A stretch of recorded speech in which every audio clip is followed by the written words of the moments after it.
Bismillahirrahmanirrahim. Assalamualaikum warahmatullahi wabarakatuh. Waalaikumsalam warahmatullahi wabarakatuh. Alhamdulillahirabbil alamin. Allahumma shalli ala sayyidina Muhammad wa ala alihi wa sahbihi ajma'in, amma ba'd. Baiklah pemirsa podcast Kiplok Semawe, senang sekali kali ini saya Rizky Wahyudi akan menemani calon wali kota dan calon wakil wali kota Lok Semawe dalam program yang diselenggarakan oleh KIP Kota Lok Semawe dalam program penyebar luasan visi, misi, dan program kerja calon wali kota dan calon wakil wali kota Lok Semawe. Dan kali ini kita akan ngobrol santai dengan pasangan nomor urut 1 sudah hadir di podcast kita. Kita akan ngobrol santai. Nanti kita akan mendalami visi, misi, dan program kerja dari pasangan nomor urut 1 calon wali kota dan calon wakil wali kota Lok Semawe, yaitu Haji Azhari ST MSM dan Zulkarnain SPD MPD yang didukung oleh Partai PKS ya, dan Partai Amanat Nasional. Oke, baik, Bang Azhari, Pak Jul, Bang Jul ya? Iya. Wah, mantap, Masya Allah. Lebih dekat, lebih akrab. Tidak ada masalah, boleh barangkali sambil jalan nanti kita pelan-pelan saja, santai saja, rileks saja. Yang penting apa yang ingin disampaikan semua kepada masyarakat Kota Lok Semawe. Karena tak kenal maka tak sayang, Bang Azhari, Bang Jul. Tak sayang, tak jadi pilihan. Nah, ini yang bahaya. Nah, jadi silakan saja nanti Pak Jul, Bang Azhari menyampaikan visi dan misi, kemudian program kerja yang agar masyarakat bisa menilai, bisa melihat, dan bisa menentukan pilihannya nanti di tanggal 27 November 2024. Baik, barangkali saya persilahkan Bang Azhari, Bang Jul untuk menyampaikan visi. Apa kira-kira visi membangun Kota Lok Semawe ini? Kenapa banyak orang bertanya ini, Bang Azhari, kok bisa-bisa ya Bang Azhari itu jadi calon wali kota? Apa yang ingin dikerjakan oleh Bang Azhari ini? Atau apa program kerjanya? Apa visinya? Kira-kira yang apakah ini menguntungkan masyarakat, mendukung masyarakat, atau bagaimana? Nah, ini silakan disampaikan secara lugas, secara tegas, secara real barangkali kepada masyarakat Kota Lok Semawe yang menonton dan mendengarkan ini. Ayo silakan, Pak. Bismillahirrahmanirrahim. Seperti biasa, Pak Ustadz, Ya. ya kan? Sebelum menyampaikan salam, tetap menyampaikan sebuah pantun dulu. Ya. Bagi masyarakat Kota Lok Semawe yang menyambut dengan kata cakep, jumpain Bang Azhari nanti, ya kan? Tak pinjamin 100. Ya. Bukan agar silaturahmi tidak putus ya. Oh, siap. Itu sambungannya, Pak Ustadz. Ya. Pemilihan wali kota Lok Semawe di depan mata sudah. Cakep. Masyarakat Lok Semawe menyambut senang Cakep. dengan mendalam. Masyarakat Lok Semawe yang dimuliakan Allah, izinkan saya ucapkan salam. Assalamualaikum warahmatullahi wabarakatuh. Waalaikumsalam warahmatullahi wabarakatuh.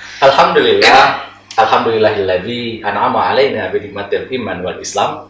Shalatan wa salaman daimani mutalazimaini ila hadratin nabiyina wa maulana Muhammadin sallallahu alaihi wasallam. Sallallahu alaihi wasallam. Wa ala alihi wa ashabihi wa arbaihi wa man tabi'ahum bi ihsan ila yaumiddin. Amma ba'd. Yang kami muliakan tentunya Pak Ustadz Rizky. Alhamdulillah hari ini menjadi host kami. Dan yang kami hormati Ketua KIP Kota Lok Semawe beserta seluruh komisioner, dan spesial penghargaan kepada seluruh kru pengurus KIP Kota Lok Semawe yang sudah bersusah payah menyiapkan acara ini, sehingga alhamdulillah kita begitu nyaman hari ini berada di ruang podcastnya KIP Kota Lok Semawe. The best KIP Kota Lok Semawe, Kemudian yang selalu kami cintai masyarakat Kota Lok Sumawe yang berada dimanapun pada siang hari ini. Barakallah, sehat selalu dan dimudahkan rezeki tentunya. Amin. Jadi Nabi kita selalu mengatakan khairun nas anfa'un linnas. Sebaik-baik manusia adalah manusia yang bermanfaat bagi manusia yang lain. Sebaik-baik seorang pemimpin adalah pemimpin yang bermanfaat bagi masyarakatnya, umat manusia, dan alam semesta. Ya. Jadi syarat untuk menjadi seorang pemimpin yang bermanfaat tentunya ada 4 hal yang perlu kita siapkan. Ya, ini Pak Ustadz, dengar baik. Yang pertama tentunya untuk bermanfaat itu kita harus punya tahta. Ya, harus ada 4 ta ya. Yang pertama tahta, yang kedua adalah cinta, yang ketiga kata, dan yang keempat adalah apa Ustaz? Harta tentunya. Ya. Kenapa kita harus punya tahta? Karena kekuasaan itu perlu. Betul. Jadi kekuasaan itu perlu karena dengan kekuasaan kita cukup punya tenaga untuk memajukan sebuah daerah, memperjuangkan sebuah masyarakat untuk ke arah lebih baik. Kemudian kita juga harus punya cinta. Ya, cinta itu kita harus berikan kepada orang-orang yang kita pimpin. Ya, ketika cinta itu ada, insya Allah apa yang kita lakukan, apa yang kita kerjakan tentunya menjadi sebuah kebahagiaan dan bermanfaat bagi yang kita pimpin. Dan yang ketiga, kita harus punya kata. Ya, kata-kata seorang pemimpin itu harus mengandung sebuah motivasi. Kemudian harus selalu menyejukkan bagi siapa saja yang mendengar, sehingga pemimpin itu dihargai, dihormati. Ya, jadi seorang pemimpin itu tidak boleh kurangkan, ya, tidak boleh kasar, ya, harus selalu memberikan hal-hal yang baik, menasehati, dan selalu menjunjung tinggi sopan santun dan tata krama. Dan yang terakhir yang paling perlu sebenarnya harta. Ya.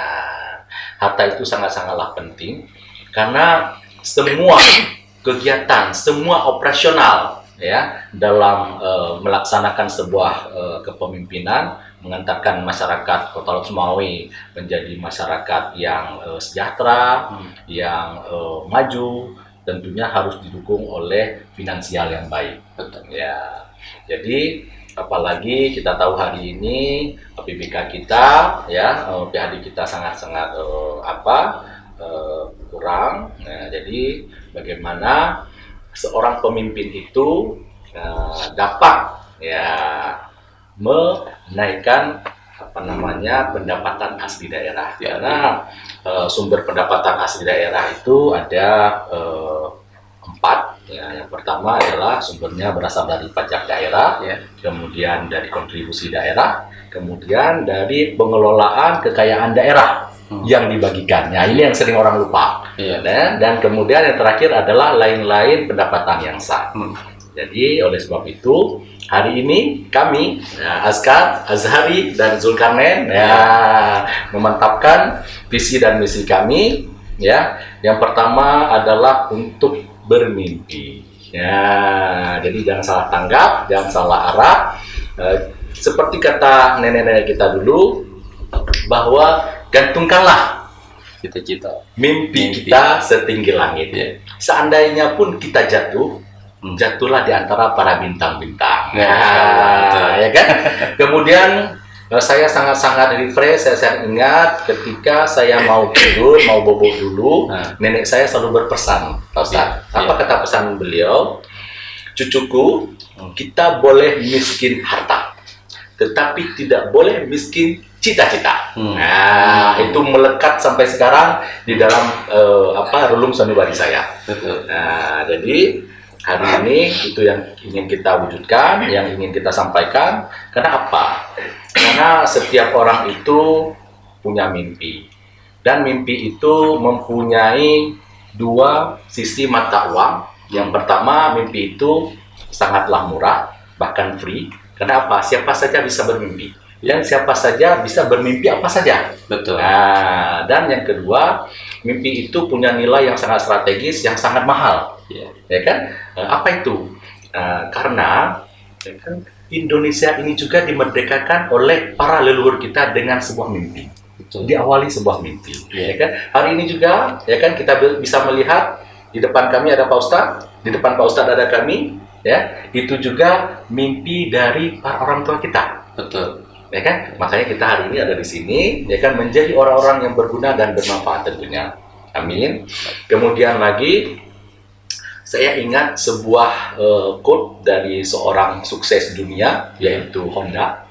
Honda mengatakan, some people dream to change reality. Ya kan?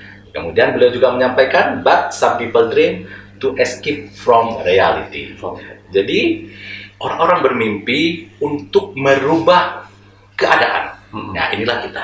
Iya. Ya kan? Kita semua hari ini bermimpi untuk merubah keadaan. Keadaannya bagaimana?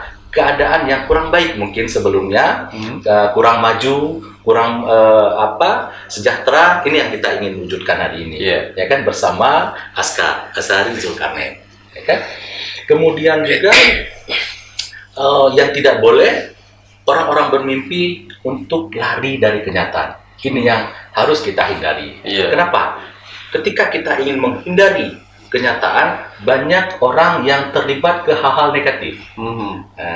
Jadi masalah itu harus kita hadapi. Ya kan, masalah itu harus kita carikan solusi. Masalah itu harus kita pecahkan, bukan lari dari masalah.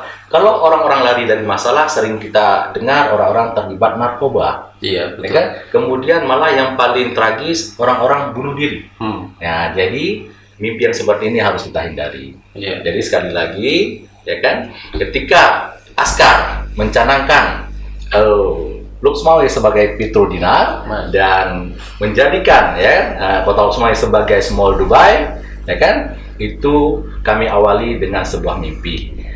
Sehingga ya kan, kami doakan ya kan, bahwa mimpi ini dengan strategis, dengan visi tentunya bisa Allah wujudkan dan mengantarkan rakyat Luxmawi kepada rakyat yang maju dan sejahtera. Jadi memang mendengar visi Askar ini keren ya, luar biasa ya, karena bermimpi. Sebenarnya kalau bermimpi ya silakan saja bermimpi, karena mimpi itu tak perlu dibayar, kan begitu kan? Nah, tapi kita melihat ini mimpinya luar biasa, menjadikan Luxmawi ini sebagai kota petrodinar. Nah, dulu Luxmawi petrodolar. Nah, apa distingsinya nanti barangkali bisa dijelaskan oleh Bang Azhar dan Bang Azhari, dan juga menjadikan Luxmawi ini sebagai small Dubai ini. Nah, ini bagaimana barangkali Bang Joel ingin menambahkan atau Bang Azhari, kami persilakan ini untuk menjelaskan kepada masyarakat, karena masyarakat ini sudah membayangkan Bang Zahari ini. Kalau Luxmawi ini nanti seperti Dubai, nah macam mana ini? Gedung tinggi atau bagaimana gitu kan? Kemudian petrodinar. Petrodinar yang dimaksud ini di mana? Mungkin bagi segelintir orang, mimpi kami ini adalah cat langit. Nggak masalah. Ini pemain kalau kata orang-orang barat di sana kan, hanya masalah. Ya kan? Karena apa? Seekor kata, ya kan? Canggu, lambru, ya kan? Mereka tidak akan tahu betapa luasnya samudra. Betul. Ya kan? Yang tahu betapa luasnya samudra adalah seekor elang. Ya kan, yang mempunyai mata tajam.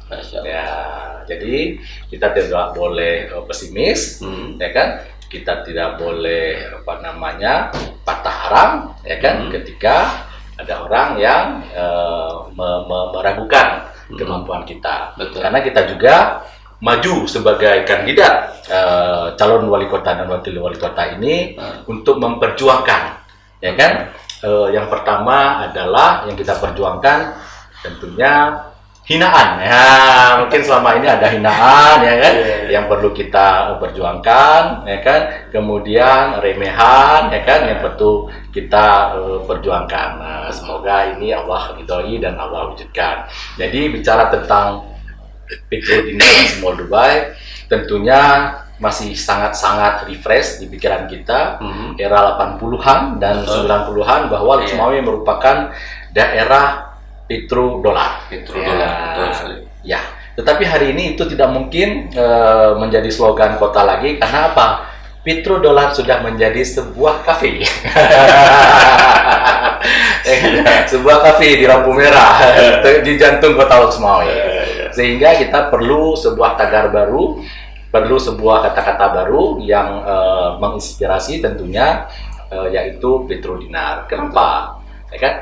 Karena konsep dolar itu kan pada dasarnya naik turun, fluktuatif. Ya. Betul. Sedangkan konsep dinar itu konsepnya basicnya emas. Betul. Kalau emas naik terus, nah, itu yang ingin kita inikan. Apalagi kalau bicara masalah potensi, Kota Lok Sumawe sangat berpotensi menjadi petrodinar, mengingat di lepas pantai kita itu ditemukan 4 sumber cadangan gas terbesar di dunia. Masya Allah. Ya kan? Kita tentu tahu ada yang namanya Blok Andaman. Mhm. Andaman 1, Andaman 2, dan Andaman 3. Malah yang paling spektakuler hari ini adalah Short Andaman. Mhm. Ya, Short Andaman ini merupakan sebuah jumbo gas Mhm. yang sangat besar, sebesar kalau kita ini kan 6 triliun kubik feet. Mhm. Ya, lebih besar dari Kinot yang ditemukan di Kalimantan yang hanya 2 triliun kubik feet. Iya. Dan ini prosesnya saat ini tinggal menunggu development pembangunan sarana, ya kan, untuk bisa dieksploitasi. Iya. Ya, dan ini hanya menunggu, kalau kita dengar dari pembicaraan Ketua SKK Migas Pusat, Dwi Sabto, ini akan dieksplorasi setelah pelantikan kepala daerah Aceh. Iya. Ya, jadi apa untungnya jumbo gas ini bagi potensi Kota Lok Sumawe? Ya, yang ingin kita sampaikan hari ini bukan masalah pembagian migas 70-30. Itu nggak ada urusan sama kita. Iya. Itu urusan pemerintahan pusat dengan pemerintahan Aceh. Betul. Nah, yang ingin kita sampaikan hari ini, ketika ada sebuah proyek di kampung kita, nah, bagaimana caranya proyek tersebut meninggalkan, meninggalkan sebuah potensi bagi kampung kita tersebut. Ya, jadi hari ini di tengah laut kita ada sebuah eksploitasi. Iya. Ya kan? Yang jumlah investasinya itu tidak kurang dari 7,5 miliar US dollar. Iya. Kalau kita kurskan dengan angka mungkin 15.000, nilainya sekitar 122 triliun rupiah. Ya. Dan investasi ini, proyek ini akan berlangsung selama 3 tahun. Iya. Ya, 3 tahun sampai bisa disalurkan ke kilang gas Harun kembali. Iya. Jadi harapan kami, ketika di sini ada potensi ekonomi 122 triliun, bagaimana caranya? Ya, minimal 10% itu tinggal di Kota Lok Sumawe. Ya kan? Itu yang ingin kita perjuangkan hari Betul. ini. Ya kan? Kenapa? Ya, karena Lok Sumawe punya sebuah potensi yang namanya Shorebase Arun. Ya, Shorebase Arun ini letaknya sekitar 17 mil dengan rencana eksploitasi. Ya, ketika di sini ada eksploitasi, tentunya yang paling utama dibutuhkan oleh eksploitasi ini adalah air bersih. Air bersih ya. Ya kan? Air bersih. Karena apa? Tidak mungkin air bersih disupport dari Sumatera Utara. Betul. Ya kan? Karena jarak Sumatera Utara dengan eksploitasi ini sekitar 100 mil. Kemudian, apalagi yang dibutuhkan di eksploitasi ini? Makanan, food and beverage. Iya. Tidak mungkin, ya kan, nasi bungkus disupport dari Sumatera Utara. Begitu datang kemari, basi tentunya. Jadi yang disupport tentunya dari Shorebase Arun. Nah, kemudian apa yang dibutuhkan lagi oleh eksploitasi ini? BBM. Iya. Ya kan? Nah, BBM juga paling dekat, ya, kalau bisa ya dari Shorebase kita di Arun ini. Nah, kemudian yang paling banyak dibutuhkan oleh eksploitasi ini adalah semen. Karena ketika ketika dilakukan boring, ya kan, setelah boring terjadi, casingnya itu terbuat dari semen. Dari nanti ada jutaan mungkin kilo semen yang dibutuhkan untuk membuat boring casing tersebut. Betul. Nah, kemudian apa lagi? Ya, untuk gel tentunya. Ya, gel itu untuk mempercepat penetrasi bor yang akan masuk ke sumber gas tersebut. Dan apalagi garam juga sangat-sangat banyak dibutuhkan di eksploitasi ini. Nah, jadi singkat cerita, ya kan, dengan modal shore base yang kita miliki, dengan fasilitas warehouse, dengan fasilitas workshop, ya kan, dengan fasilitas mungkin tugboat atau crane ataupun semacam mesh yang ada di sini, minimal saya yakin sekali 10% dari 122 triliun itu bakal ngetem di PAD Kota Lok Sumawe. Iya. Ya, bagaimana caranya? Ya kan? Karena yang pertama, Lok Sumawe ini punya sebuah unit usaha, ibarat kios. Iya. Kita ada yang namanya PTPL, Badan Usaha Daerah. Nah, jadi itu merupakan kios kita yang bisa berfungsi untuk apa? Untuk membuat ikatan kerjasama.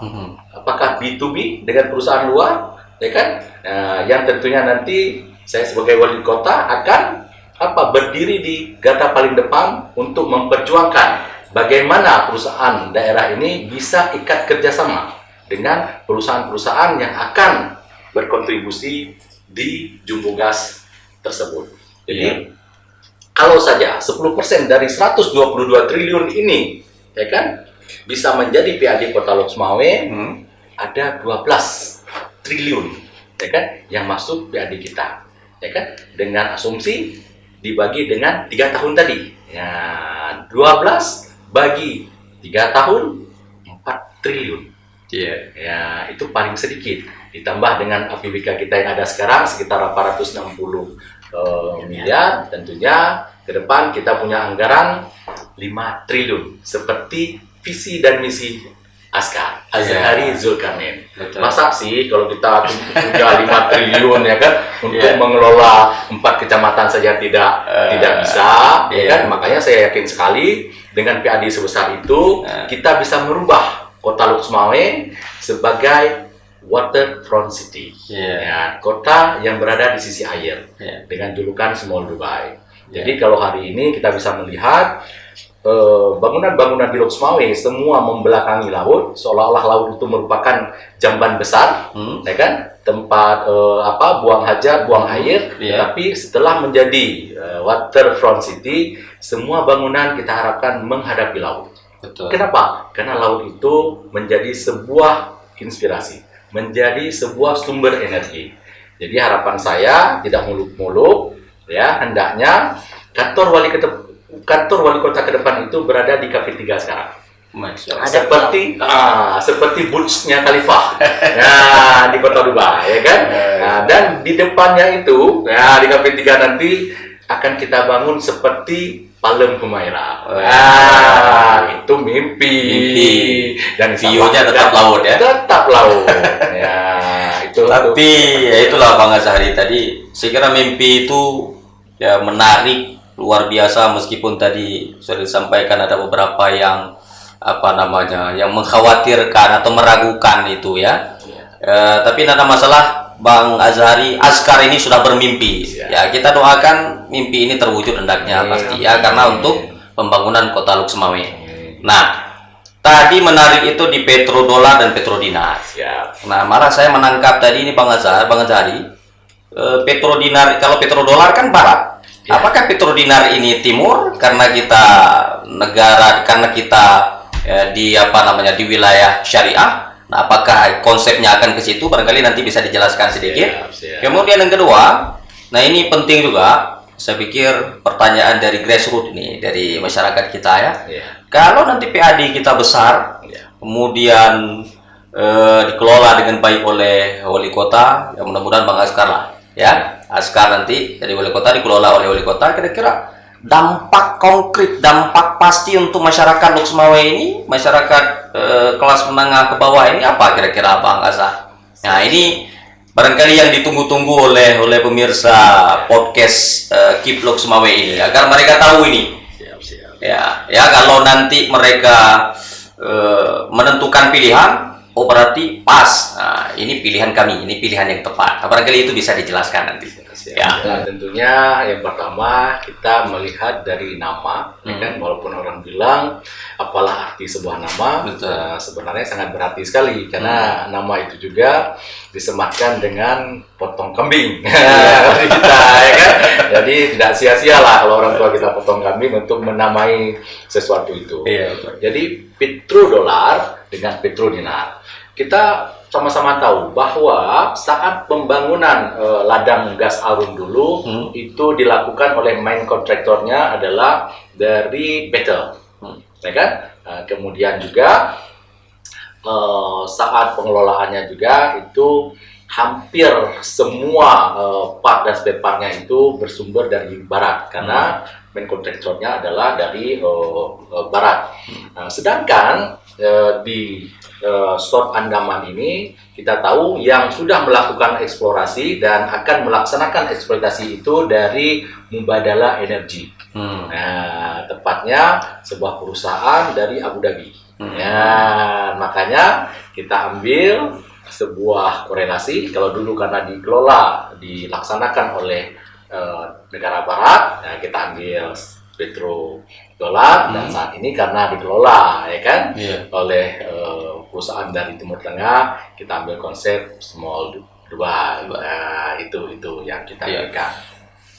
Dan bicara tentang small Dubai itu, nah tentunya kita tidaklah isapan jempol semata, jet langit. Lok Sumawe ini hampir 24 tahun berjalan, pemerintahnya belum ada yang namanya blueprint atau rencana induk, belum ada, ya kan?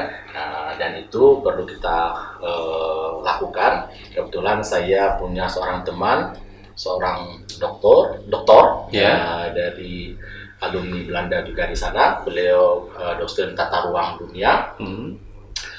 Beliau sudah berkomunikasi sama saya. Katanya, bro, kalau saya ingin merubah Lok Sumawe menjadi small Dubai, waterfront city, kira-kira berapa lama bisa mendesain, membuat sebuah konsep arsitektur untuk ini. Dan beliau sangat yakin 6 bulan kita bisa siapkan yang namanya blueprint atau rencana induk. Bahkan beliau juga sanggup membuat RTBL, rencana tata ruang, bangunan, dan lingkungannya. Sehingga kata beliau 6 bulan kita bisa publish ke masyarakat. Baik itu di baliho, di TV drone, supaya apa? Timbul motivasi masyarakat Lok Sumawe, beginilah next kota Lok Sumawe ke depan. Itu akan kita lakukan untuk tahap pertama. Kemudian bagaimana supaya impact dari jumbo gas tersebut bagi kemaslahatan, ya kan, masyarakat Kota Lok Sumawe. Inilah yang akan kita jadikan tema utama hari ini, visi dan misi Askar tentunya.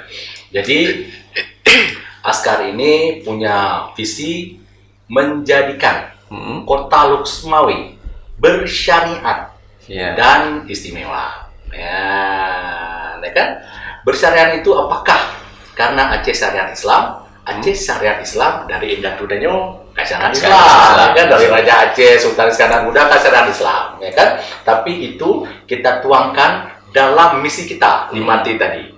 Ya, T yang pertama itu adalah tegakkan sholat berjamaah 5 waktu. Nah, dan ini menjadi Ustadz Zulkarnain sebagai pengupasnya.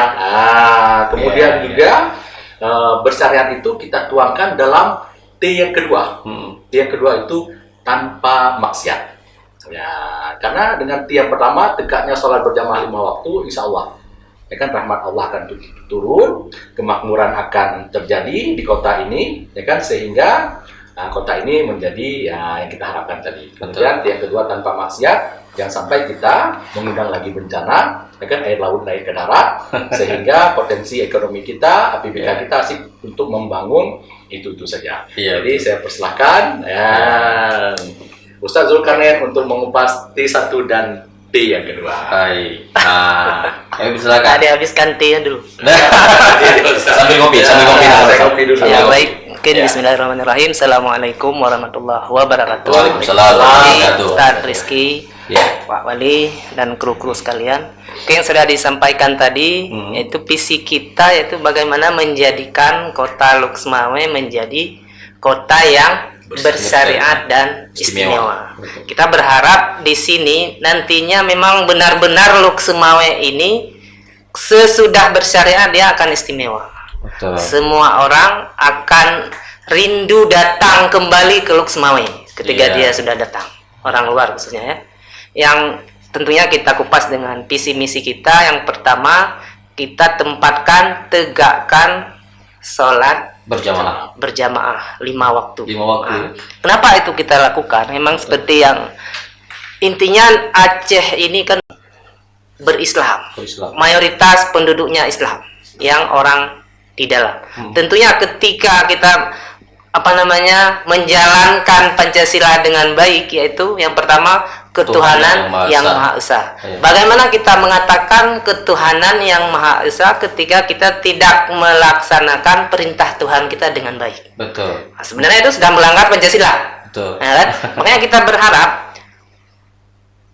sholat 5 waktu ini menjadi patron setiap warga Luxmawe. Iya. Ya. Dia menanti-nanti waktu sholat, bukan ketika azan lari untuk sholat, bukan, tapi menanti-nanti waktu sholat. Tapi kita dari Askar juga menyadari ini tidaklah semudah membalik telapak tangan. Betul. Kita perlu beberapa hal, kita akan coba bangun hubungan dengan semua pihak, terutama kalangan MPU, pesantren, kalangan sekolah, dan kalangan dinas-dinas.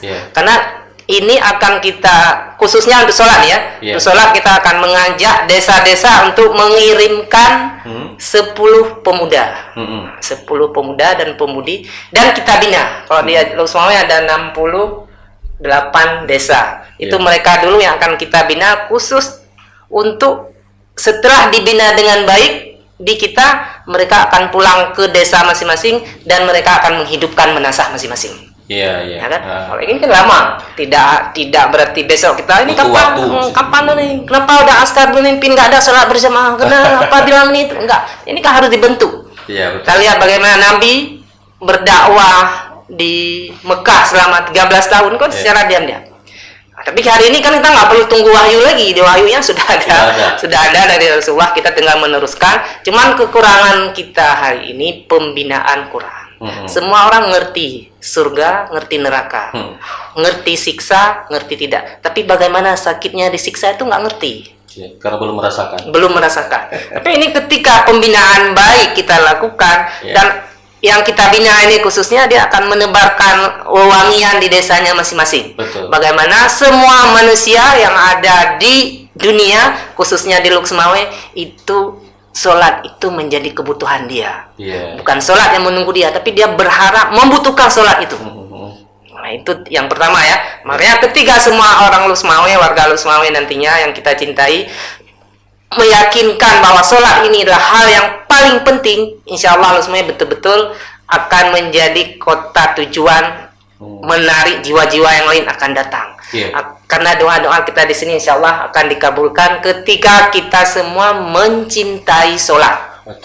Nah, itu yang pertama ya. Nah, tapi yang paling penting koordinasi dengan semua pihak. Karena kita membangun kota ini, semua daerah itu tidak bisa sendiri. Semua unsur harus kita rekatkan. Kami di sini nanti menjadi pasangan wali kota ini akan merekatkan semua pihak, khususnya dalam hal membangun kualitas manusia yang baik dalam hal sholat berjamaah ini. Itu yang pertama mungkin. Kalau yang kedua yaitu tanpa maksiat. Di sini kita yakin semua kenapa terjadi maksiat. Itu dulu yang harus kita cari. Kenapa terjadi maksiat? Salah satu faktor ya. Salah satu faktornya.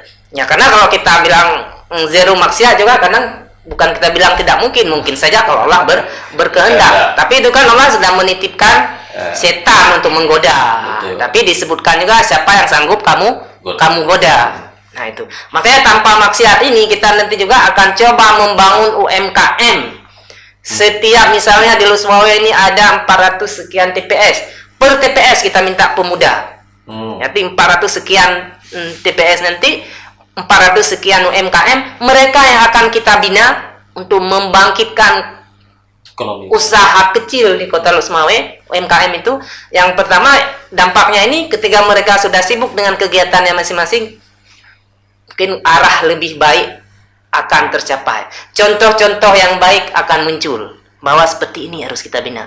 Dan UMKM ini juga kita tidak asal memberi uang habis tuh habis, bukan, tapi pembinaan. Betul. Mungkin nanti kami akan mengusulkan ke Pak Wali bahwa pembinaan UMKM itu wajib sampai 6 bulan. Berkelanjutan ya. Berkelanjutan dan mereka tidak kita lepas begitu saja.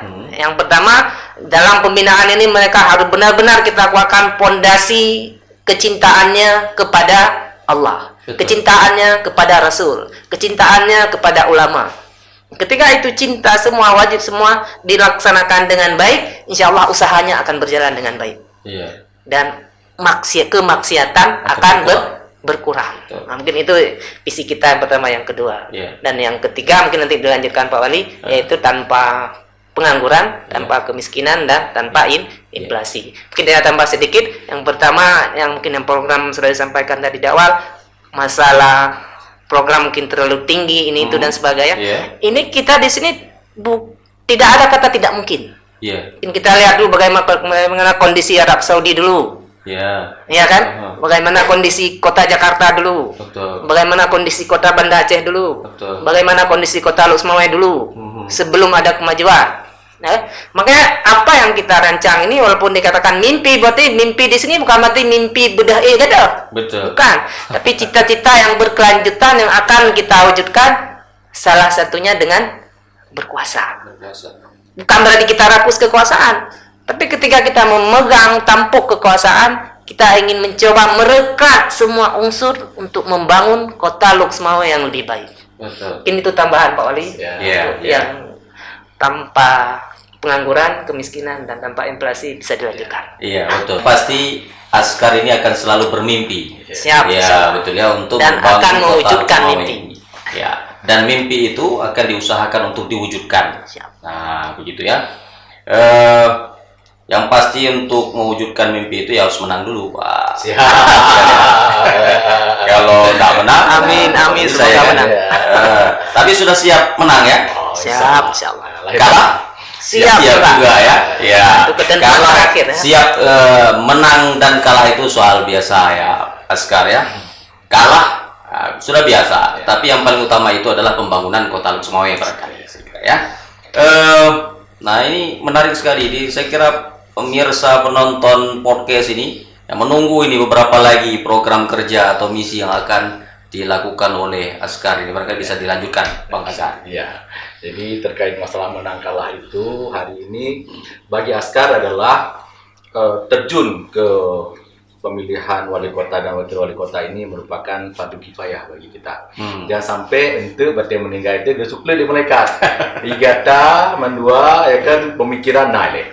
Ya kan kemampuan pina. Tetapi gaduh tapi kepro deh. Ya kan masyarakat di sekitar gata ya kan dudro sakit tuh. Nah, itu kita nggak sanggup menjawab kalau ada pertanyaan seperti itu, sehingga hari ini Askar memberanikan diri ya kan menguatkan tekad untuk maju sebagai salah satu kandidat calon wali kota dan wakil wali kota. Karena apa? Ya kan ketika pun kita nanti gagal misalnya ya kan kita sudah bisa berargumen kepada Allah SWT ya kan.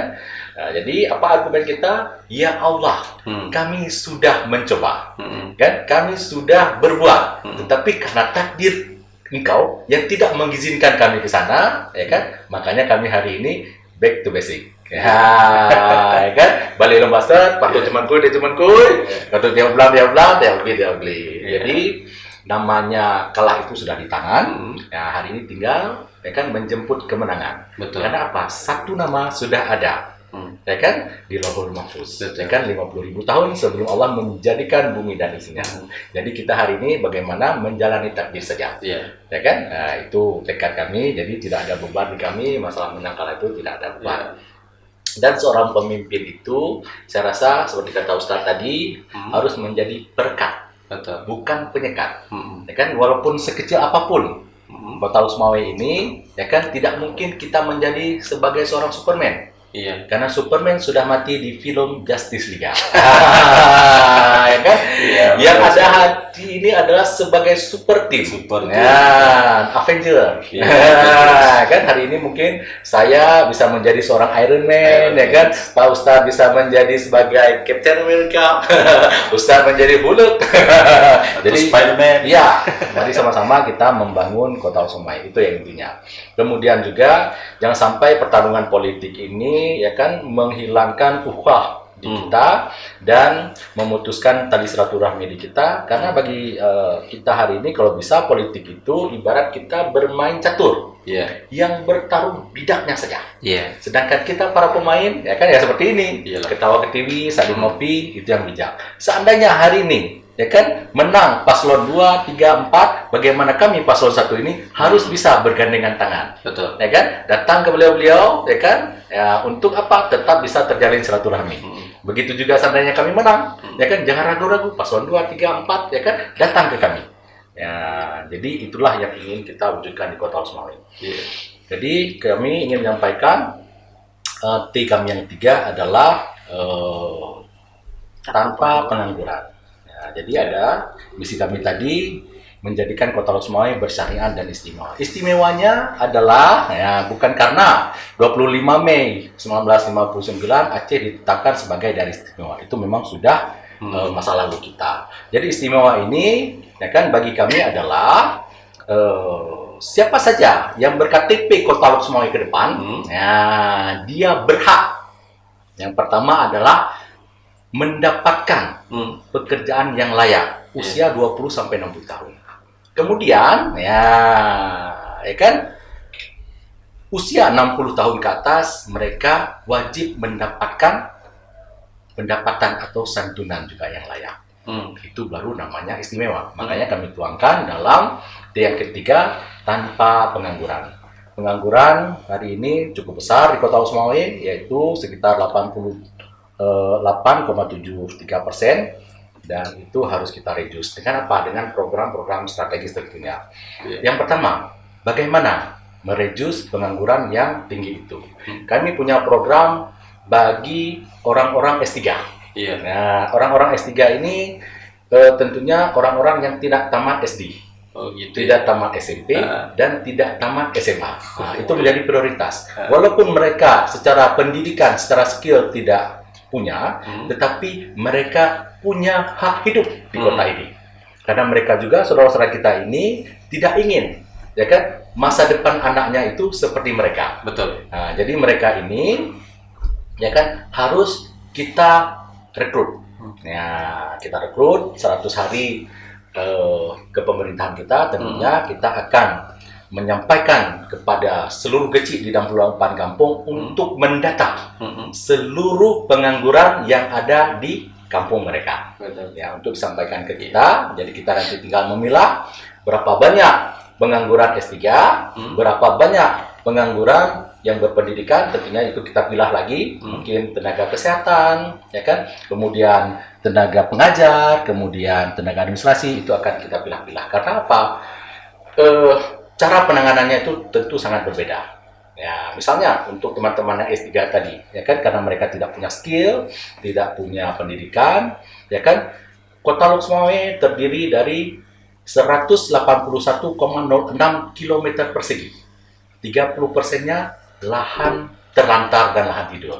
Nah, itu menjadi sebuah potensi bagi kita tentunya. Ya kan, bagaimana memanfaatkan lahan tidur, memanfaatkan bangunan tidur, memanfaatkan sawah-sawah tidur, ya kan? Nah, tentunya bukan dengan orang-orang tidur, ya kan? Nah, karena yang paling parah itu sebenarnya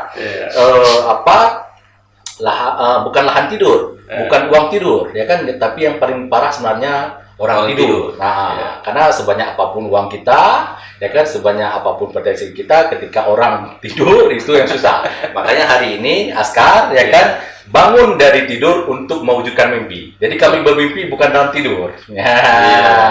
Bukan mimpinya orang tidur. Ya, tapi bangun dari tidur untuk mewujudkan mimpi itu. Jadi bagaimana mengelola orang-orang S3 ini dengan lahan terlantar. Jadi yang kita harapkan bagaimana kalau kata orang Aceh sipata lepat luyak.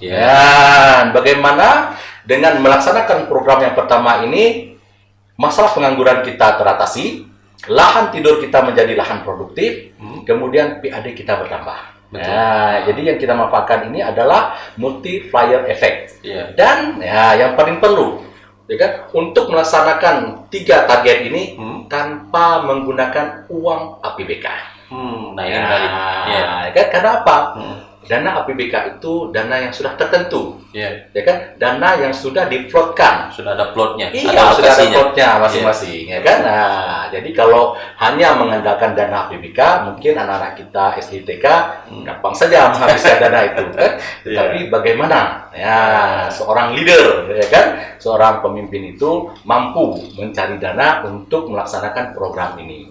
Tentunya ini bukanlah hal yang sulit dan bukan juga hal yang mudah. Kenapa? Tentunya di setiap kabupaten kota itu ada investor. Betul. Siapa investor kita hari ini? Ya kan? Kita sebenarnya tidak perlu mencari atau repot-repot mencari investor dari luar. Ya kan? Dari negara tetangga, dari negara Timur Tengah, Eropa dan sebagainya. Investor yang ada di kita ini adalah perbankan yang ada di daerah-daerah. Keberadaan mereka itu sebenarnya sebagai investor kita. Iya, betul. Ya kan, contoh hari ini, misalnya, saya sebagai seorang wali kota, ya kan, tentunya ada, ya kan, cara-cara yang bisa mengeluarkan uang bank itu untuk digelontorkan, ya kan, sebagai investasi di daerah kita. Ya, jadi misalnya, di Kota Usmawe ada 1.600 hektar sawah. Potensi sawah kita itu kita jual, ya kan, ke daerah tetangga kita. Contoh 2017 saya mengunjungi sebuah pabrik beras di tebing tinggi dengan membawa sampel beras dari kita.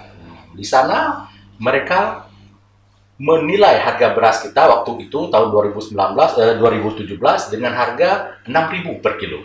Sedangkan kita beli di sini hanya 4.000 sampai 4.500. Artinya, ya, ketika kita ingin petani kita bahagia, senang, jangan kita beli 4.000 atau 4.500, kita beli saja 5.000. Di situ antara 5.000 dengan 6.000 tentu kita punya space 1.000 atau dalam persentasenya 20%, ya kan? Nah, kemudian potensi padi ini, ya kan, kita bawa ke perusahaan mereka bahwa 3 bulan ke depan kita punya padi. Ya, misalnya karena 1 hektar biasanya paling sedikit dapat 5 ton, kalau kita punya 1.000 hektar mungkin jadinya 5.000 ton atau lebih, ya kan, atau 7.500 ton. Kita punya potensi itu, kita sampaikan ke mereka. 3 bulan kemudian, ya kan, tentunya itu menjadi sebuah kontrak, dan kontrak itu bisa kita bawa ke bank. Bank, kami punya kontrak dengan perusahaan A terhadap potensi kita. Mohon kalian gulirkan pembiayaan. Untuk apa pembiayaan yang kita ambil tersebut? Yang pertama, bagaimana orang-orang S3 ini kita angkat menjadi karyawan PTPL dulu. Ya kan? Nah, karena mereka kan tidak punya skill, tidak punya keterampilan. Jadi mereka itu setiap pagi, ya kan, absennya di sawah. Nah, ya kan? Karena apa? Karena orang kita antar ke sana gunakan seragam biar mereka senang. Setelah absen mereka turun ke sawah. Tentunya bukan untuk nyangkol, tetapi bertani hari ini bisa dengan menggunakan mekanik. Apakah menggunakan traktor tentunya, ya kan, atau alat-alat lain yang modern, ya kan. Nah, kemudian juga misalnya masalah pemupukan, kita kan cukup menggunakan drone sekarang, ya kan. Nah, jadi petani yang kita masukkan ini bukan buruh tani, tetapi pegawai pertanian, ya kan. Dan ketika akhir bulan, ya kan, mereka mendapatkan gaji dari support perbankan tadi. Baik itu juga untuk pupuk, itu semuanya support dari bank. Kemudian setelah 3 bulan, padi yang kita panen itu ya kan bisa kita kirim ke perusahaan yang kerjasama tadi. Ya, tentu mungkin ada pertanyaan, bagaimana kalau gagal panen? Betul. Nah, ya kan? Itu pasti risk. Kalau masalah gagal panen, kita punya Jasindo. Ya kan, di Jasindo ada insuren pertanian. Ya, kan nanti kita minta ke Jasindo untuk menginsurenkan seluruh lahan pertanian kita. Ketika pun seandainya ya kan terjadi gagal panen, itu bisa disupport oleh Jasindo. Betul. Dari sini kita bisa melihat apakah ya kan program Pak Wali Kota Losmoai menggunakan APBK? Tidak. Kita tidak menggunakan APBK. Ya kan? Apa yang saya sampaikan tadi? Yang pertama, pengangguran S3 kita punya pekerjaan. Ya kan? Kemudian, ya kan, lahan tidur kita menjadi lahan produktif. Kemudian apa lagi? PAD kita bertambah. Ya kan? Ketika padi kita jual, ya kan? Kemudian dananya dikirim ke Bank Aceh yang sudah kita tentukan. Paling Pak Wali Kota akan menyampaikan itu dana sudah masuk. Berapa dana kalian yang terpakai kemarin, tolong dipotong. Lebihnya masukkan ke rekening PAD Kota Losmoai. Iya. PAD bertambah. PAD bertambah. Itu baru satu. Betul. Ya kan, memanfaatkan orang-orang S3. Jadi kita jangan takut, ya kan? Penduduk kita banyak, ya kan? Honor kita banyak, bakti kita banyak. Kita nggak perlu takut. Karena apa? Sumber daya manusia adalah modal utama dalam sebuah perusahaan. Betul. Ya, sekali lagi kita jangan takut dengan tenaga honor, dengan tenaga bakti, dengan tenaga pengangguran, karena ini merupakan modal utama. Modal utama. Tidak ada ya prajurit yang bodoh. Betul. Yang ada adalah komandan yang bodoh. Iya. Ya, karena prajurit itu ya kan akan mengikuti perintah komandan. Betul. Ya, jadi di konsep manajemen terkinian, ya kan, leader itu akan melahirkan leader sebenarnya. Betul. Ya kan, leader itu bukan melahirkan follower. Ya, jadi pemimpin itu menunjukkan arah, bukan marah-marah. Nah, jadi saya punya analogi di Jepang sana. Mungkin teman-teman yang pernah ke Jepang itu bisa melihat kereta peluru di Jepang. Namanya Shinkansen. Ya, kereta peluru. Jadi kalaupun ada teman-teman yang pernah ke Jakarta yang naik Argo Lawu atau Argo Bromo dari Jakarta ke Surabaya, itu waktunya mungkin antara 9, 10 sampai 12 jam. Iya, betul. Nah, tapi di Jepang menggunakan Shinkansen itu dengan jarak yang sama, kita hanya menempuh waktu 3 sampai 4 jam. Kenapa mereka lebih cepat? Betul. Ya kan? Nah, karena ya kalau di Argo Lawu, Argo Bromo, lokomotifnya cuma 1 di depan. Jadi konsep seperti ini saya rasa sudah tidak sesuai lagi dengan konsep manajemen dan leadership sekarang. Ya kan? Kita bukanlah seperti kita bilang tadi Superman. Betul. Nah, jadi kenapa Shinkansen bisa lebih cepat? Ya. Ya kan? Karena di setiap gerbongnya itu ada lokomotif. Iya. Nah, makanya ke depan, ya kan, sekecil apapun leader yang ada di Kota Losmoai harus kita beri kepercayaan. Iya. Terutama kepala dinas, ya kan, mungkin kepala biro, kabit, semuanya mereka harus menjadi leader bagi timnya sendiri, sehingga percepatan pembangunan ekonomi Kota Losmoai itu bisa maksimal. Dan kalau saya sampaikan lagi tadi tentang misalnya bagaimana kita mengelola tenaga kesehatan dengan program kita Medical Aceh Tourism, ya kan, mengelola sekolah, ya kan, untuk mereduce tenaga pengangguran, menaikkan PAD, ya kan, memperbaiki pelayanan kesehatan kita tanpa menggunakan APBK. Panjang. Diskusi ini tidak cukup mungkin hanya 1 jam. Bisa-bisa sampai 5-10 jam. Berjam-jam.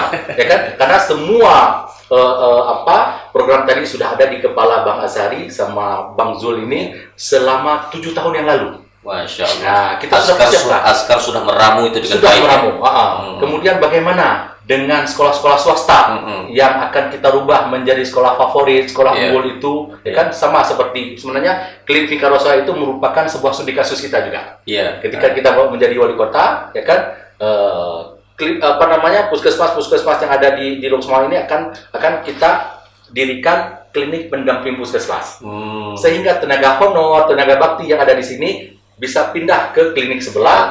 Untuk apa? Ya, yang pertama supaya gaji mereka, honor mereka, walaupun mereka bukan ASN, tapi bisa punya pendapatan seperti ASN. ASN, betul. Misalnya perawat di puskesmas punya gaji 3 juta, ya kan? Honor juga ketika pindah ke klinik harus punya pendapatan minimal UMP 3.640. Seandainya dokter juga di puskesmas punya gaji 5 juta, begitu pindah ke klinik mereka bisa punya pendapatan sampai 5 juta. Betul. Dan yang paling penting, bagaimana antrian di puskesmas bisa tereduce. Karena apa? Pindah ke klinik. Ya, obat yang tadi sebenarnya hanya tahan selama 6 bulan, dengan pindahnya pasien ke klinik bisa tersedia sampai setahun. Betul. Nah, jadi seperti yang saya sampaikan tadi, apakah itu menggunakan APBK? Tidak. Karena hari ini kita punya BPJS. Bagaimana, ya kan? Uang yang disetorkan oleh pemerintahan Aceh, uang yang disetorkan oleh PP28, ya kan? Tidak lari ke pusat lagi, tetapi mengalir ke puskesmas kita, ke klinik kita, ke rumah sakit tipe D, tipe C, tipe B dan tipe A. Ya, dan itu saya pastikan tidak menggunakan anggaran APBK. Ya. Di apa namanya divisi tanpa pengangguran gitu ya. Kemudian karena ini waktu mungkin terbatas, kita meluncur ke tanpa kemiskinan. Hari ini siapa yang miskin di kota ini? Yang pertama adalah lansia. Kenapa mereka miskin? Karena mereka tidak sanggup bekerja lagi. Kenapa kan? Kasake dulu, kasake keiyang, ya kan? Dijali, mana kabur, punyung kah anak pahli. Jadi mereka miskin. Walaupun mereka miskin, tapi mereka seperti kata tadi punya hak hidup di kota ini. Ya kan? Kemudian siapa lagi yang miskin? Disabilitas. Orang-orang cacat. Jangan sampai orang-orang cacat di kota Losmoy ini giyak gemade, walang bulan bumirang. Ngupo, ini anak tanggung jawab. Tanpa perhatian pemerintah. Tanpa perhatian pemerintah, ya kan? Kemudian siapa lagi yang miskin hari ini? Anak-anak yatim. Karena apa? Mereka sudah tidak punya lagi tulang punggung keluarga. Ya kan? Yang ada cuma kasih sayang seorang ibu. Jadi dari mana anggaran ini? Nah, di Kota Lok Sumawi banyak sekali instansi vertikal yang selama ini mengkucurkan yang namanya CSR. Kita tidak tahu berapa keuntungan mereka, ya kan, usaha mereka kita tidak pernah tahu, ya kan. Contoh misalnya, saya tidak sebutkan proyek vitalnya, ada sebuah proyek vital di kota di Aceh Utara, ya, bergerak di bidang pupuk. Omset mereka setahun 1,2 triliun, ya kan. CSR mereka hanya 350 miliar yang dibagikan ke 7 kampung binaan, ya kan? Ya, kita tidak pernah tahu 350 miliar itu 350 juta itu dari mana, ya kan? Nah, tetapi ketika Lok Sumawi punya sebuah kanun tentang zakat, ya kan? Ya, karena zakat itu dari omset, bukan dari keuntungan, ya kan?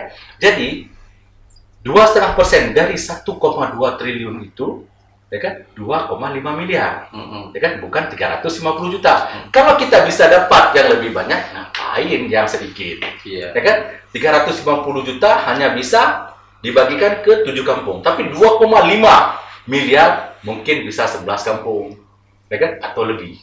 Ya, jadi konsep zakat itu, Baitul Mal kita itu ke depan memang harus direstrukturisasi. Kenapa? Baitul Mal itu bukan untuk bagi-bagi duafa.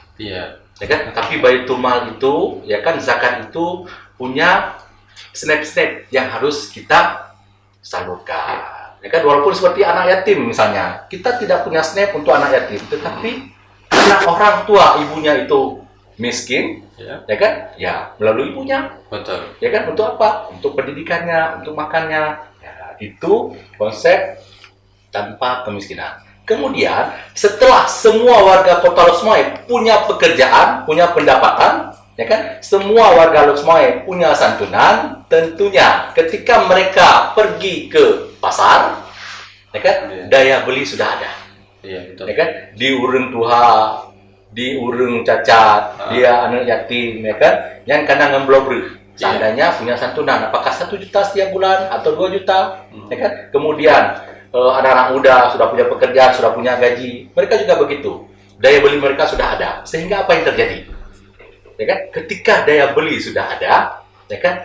Inflasi itu dengan sendirinya T yang kelima itu akan terwujud di kota semua. Itu target, ya kan? Target sebuah pemerintahan tentunya berhasil atau tidaknya pemerintahan itu di tingkat inflasi. Betul. Nah, makanya dengan melaksanakan 5T tadi, harapan kita semua permasalahan Kota Lubuk Semawe akan selesai.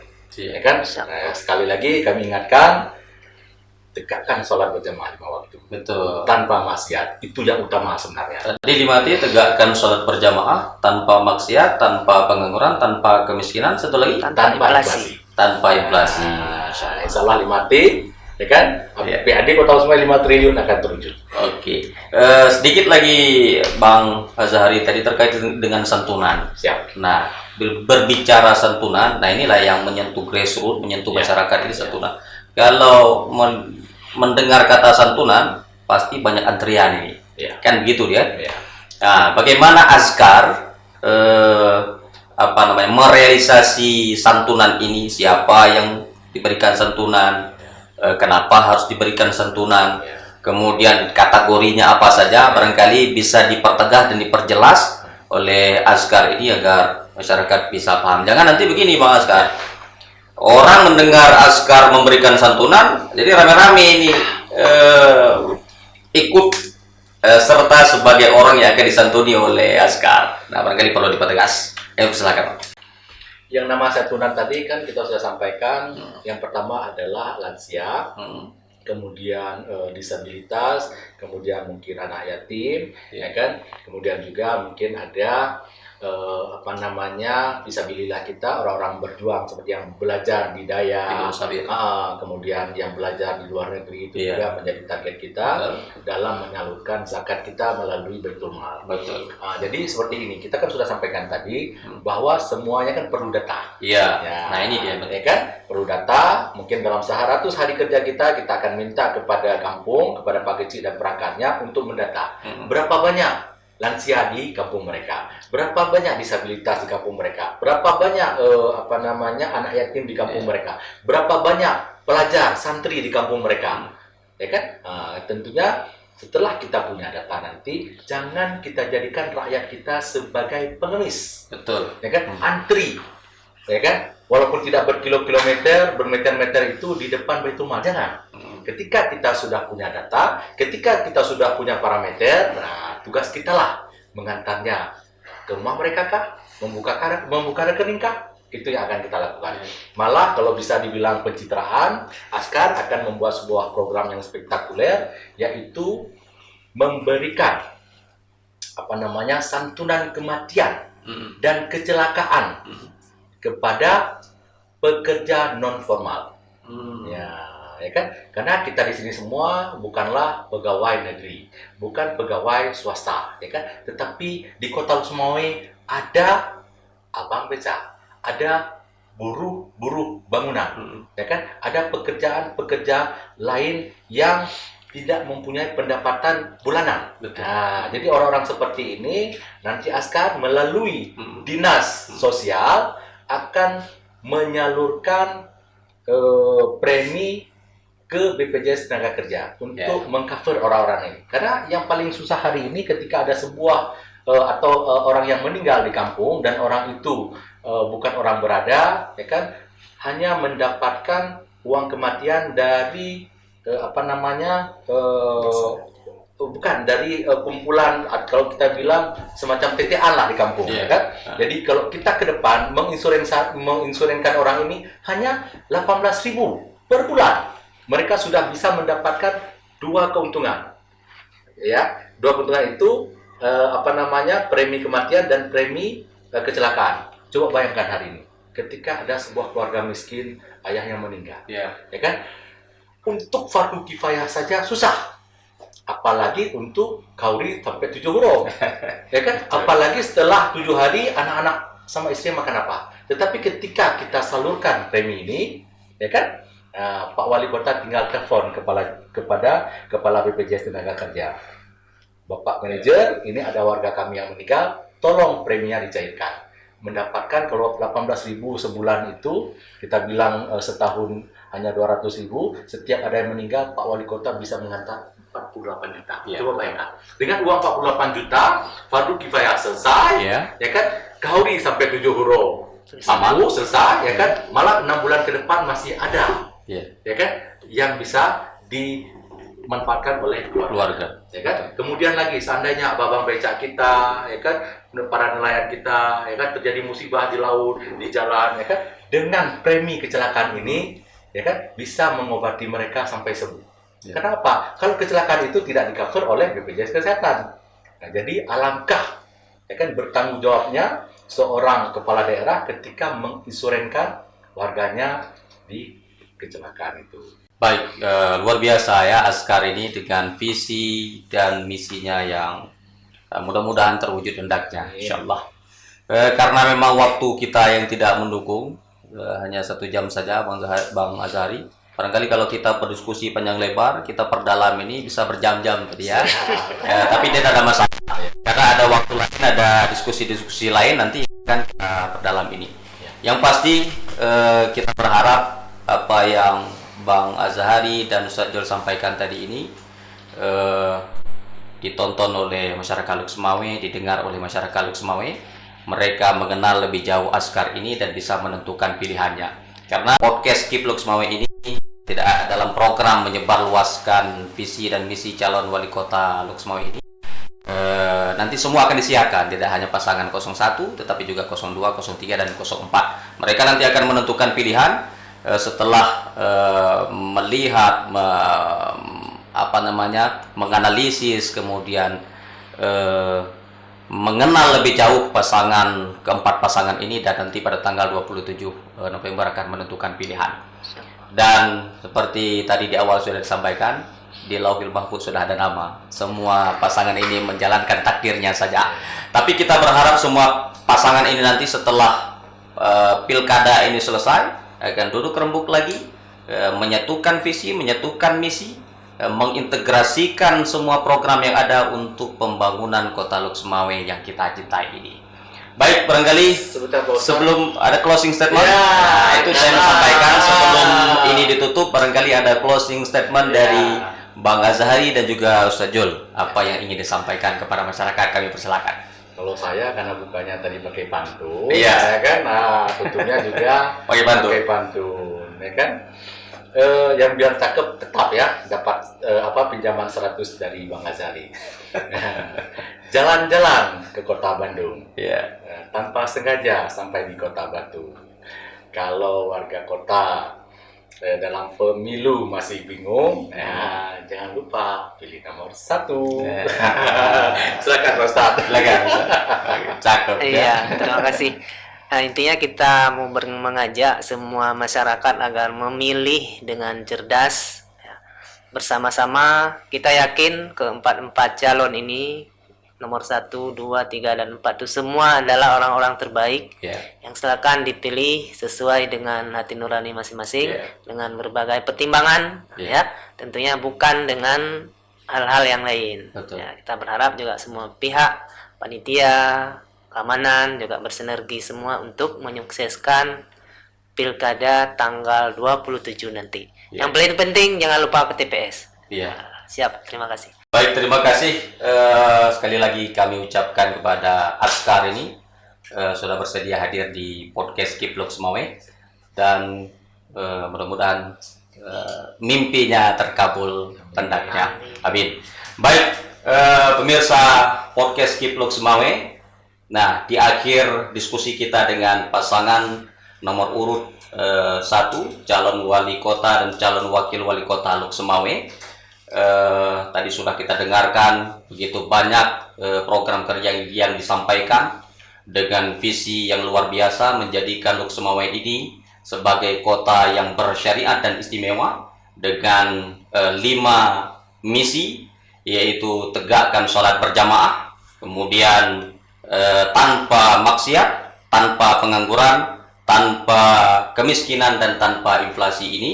Dengan beragam program kerjanya tadi bisa menjadi pertimbangan masyarakat kota Luk Semawe untuk memilih pasangan nomor urut 1 dan juga nanti ada penjelasan visi dan misi dari pasangan nomor urut 2, nomor urut 3 dan nomor urut 4. Yang pasti Kiplok Semawe menyampaikan tanggal 27 November 2024 silahkan datang ke TPS dan tentukan pilihan Anda. Jangan golput, pilih calon yang terbaik menurut Anda. Dan sebelumnya untuk masyarakat Kota Lok Semawe semuanya, silakan cek DPT online dan lihat di mana Anda terdata sebagai pemilih. Dan nanti di video ini akan ditampilkan alamat cek DPT online. Baiklah, akhirnya saya Rizky Wahyudi undur diri karena tadi pasangan nomor 1 pakai pantun. Jadi pantun ini dalam 2 detik saya rakit. Gadis Lok Semawe malu-malu. Cakep. Cukup sekian dan thank you. Assalamualaikum warahmatullahi wabarakatuh.